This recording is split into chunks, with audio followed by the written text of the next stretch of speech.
Hey everybody, I'm Sam and you're watching Growing Older Gay. This is Kitchen Table for Friday the 13th, 2025. Friday the 13th of June, that is. So welcome to my weekly check-in with you where I invite you to my humble kitchen table and we look at Sock Monkey right here. And we talk about the things that are going on out there at the LGBTQ kitchen table. Not only here at my home, but out there in the universe.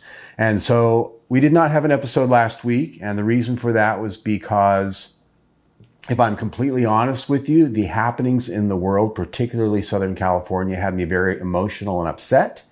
And I'm not about coming before you on camera and being that person. It's not to say I don't show emotion, but I didn't have anything thoughtful to share with you. I was in a point where it would have been an angry screed and nothing else. And we get enough of that out there in the world, especially on social media. So I chose to take the week off from our episode.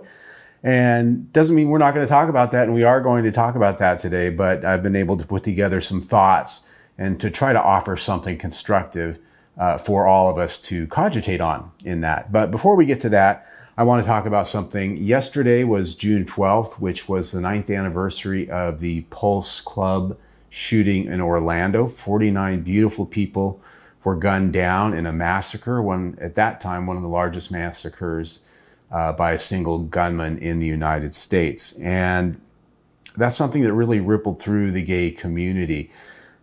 Yesterday, as a marking of that moment, they actually opened the building for family members and for some of the survivors for the first time to come into the building and spend some time walking through the club itself to sort of get a handle on what happened there, and closure for some, reality for others.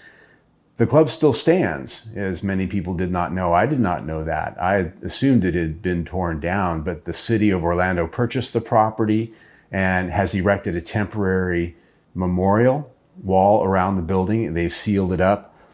It is going to be demolished a little bit later this year and replaced with a permanent memorial. So before they demolished the building, they invited the family and the survivors to come in and have one last look at that building before it was taken down. And so I have to share my own personal story about that particular incident. While I was not there, I was not involved. When it happened, I was not yet out. I was living in a life that prevented me from being out, and I did not come out until about 2 months after this happened. This event, when it happened, I was heartbroken. It's hard to explain. I felt it in a way that I'd never felt anything else really hurt me, and I felt empathy, and I felt connected to it in the sense that my community had been attacked. And when I say my community, while I was not out, I was living a completely different life, and a good one. I couldn't share with anybody around me in my life how sad and brokenhearted I was over this event, because they'd ask, well, why? What does it matter to you? You know, and then I would have to, it would be a tell. And so I was so scared to stay in the closet and scared of even revealing that part of myself, that empathy and that love that I have for other people, particularly people I identify with. And at that point in my heart, I knew where I was. And that was the first really big indicator to me that it was getting time to come out. I'm surprised I've gotten through this little talk so far without crying, because it really touches me in a big way. And seeing that it still lives as a big point of remembrance and memorial down in Orlando really touches my heart. So let's talk about what's going on in Los Angeles and why we didn't have an episode last week. Los Angeles right now is the touch point of everything our current administration is doing in terms of the immigration, the sweeps, bringing the military into the streets, martial law for all intents and purposes, and yesterday, a sitting U.S. senator being pulled out, dragged down, pushed to the ground, and handcuffed. And this is not the first time that's happened since this administration has taken office. We've had 2 other high-profile officials being arrested and detained, and one of them is currently charged for speaking out. We now are living in a place where we have military in the streets. We're 5 months into this administration. We have military in the streets enforcing federal actions, not only in Los Angeles, but Texas, of all places, even though there's nothing going on there. The governor down there just decided he was going to play the game too, just because it's in the spotlight. We've got this level of cruelty and this rollout of power that is not normal. If you are younger than me and you haven't really been versed in politics and what goes on in the world, what's happening in the United States right now, this is not normal. This is not how it's supposed to work. People are not supposed to be arrested and taken out of the country and sent to jails in other countries because we disagree with them or because they're not the right color.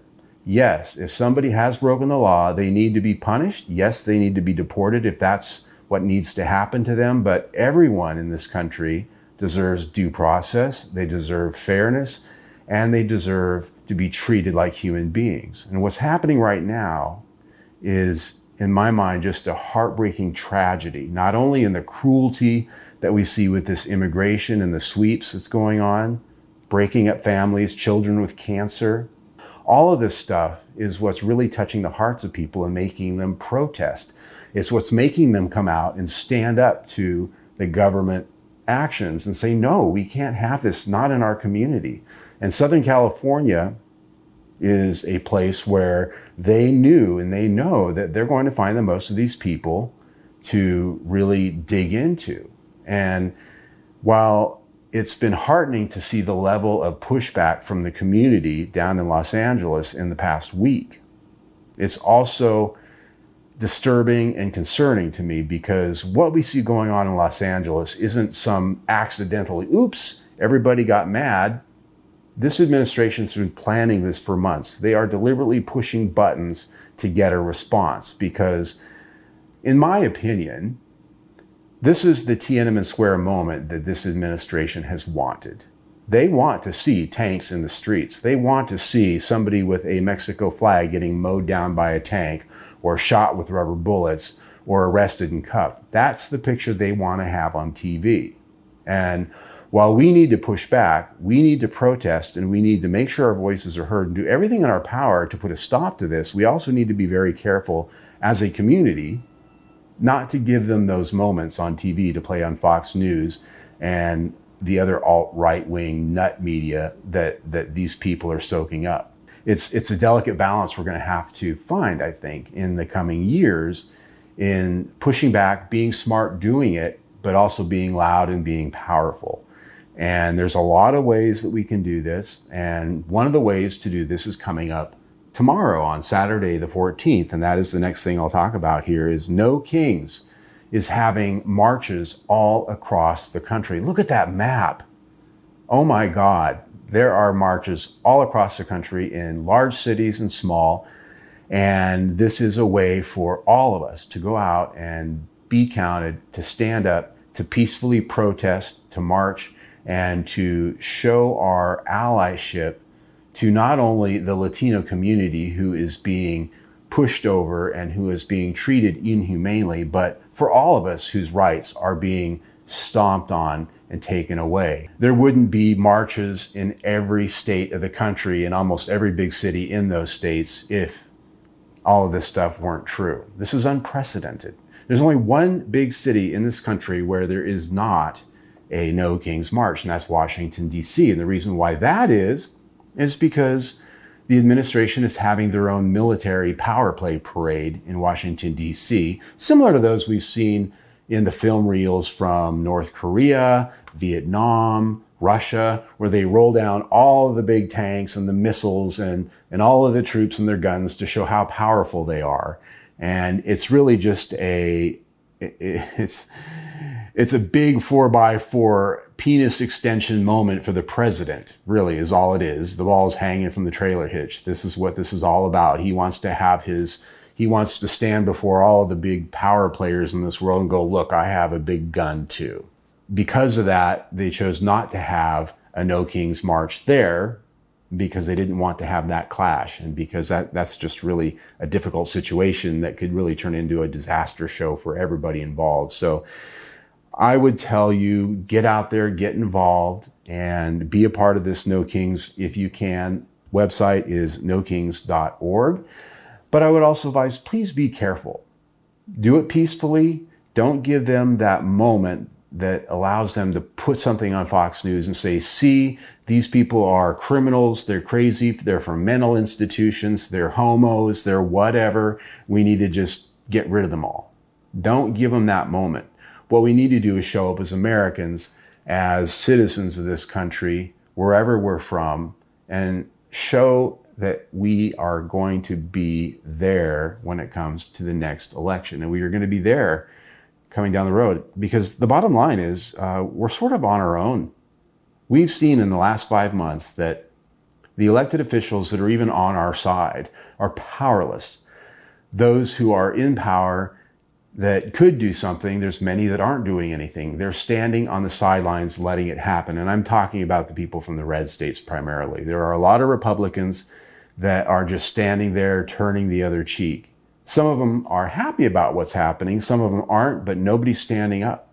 That's really what these big marches are about, is showing the numbers even in the red states, so that those elected officials there get the idea that they might start needing to do something when it comes to pushing back on the authoritarianism, the dictatorship, the cruelty, the inhumanity that's coming down from Washington. I'm going to leave it there.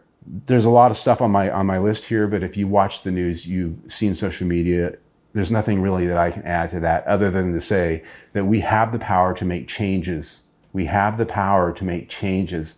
And that gets me to the last thing I want to talk about. It's been a year, exactly a year ago today, I launched the growingoldergay.com website and the social media channels, which include Instagram, Threads, and Blue Sky, and Facebook, of course. Also our YouTube channel here, but this didn't really get started on YouTube until the first of this year in earnest. Part of our social media has been not only pictures of me and what I'm up to and some of the things that we talk about, but also a little meme I like to put up every day that's uplifting and maybe thoughtful.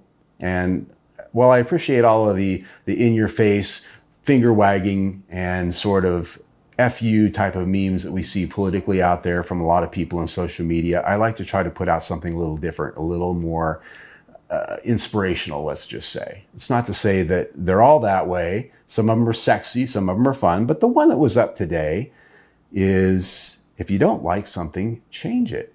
And that's what really started this channel about a year ago. And there were some little missing pieces and holes that I saw out there in this world that I wanted to try to fill. And that's what we're doing here. Or at least that's what I'm trying to do here. Whether I'm achieving it or not, well, that's up to you at the end of the day. You can either choose to be a part of it or not. And in that way, I recommend that you please be a part of it. Subscribe to our YouTube channel right there. Subscribe to our social media. See our latest video right there, which actually is on U=U, which is an important thing if you're in our community. Either way, have a good week.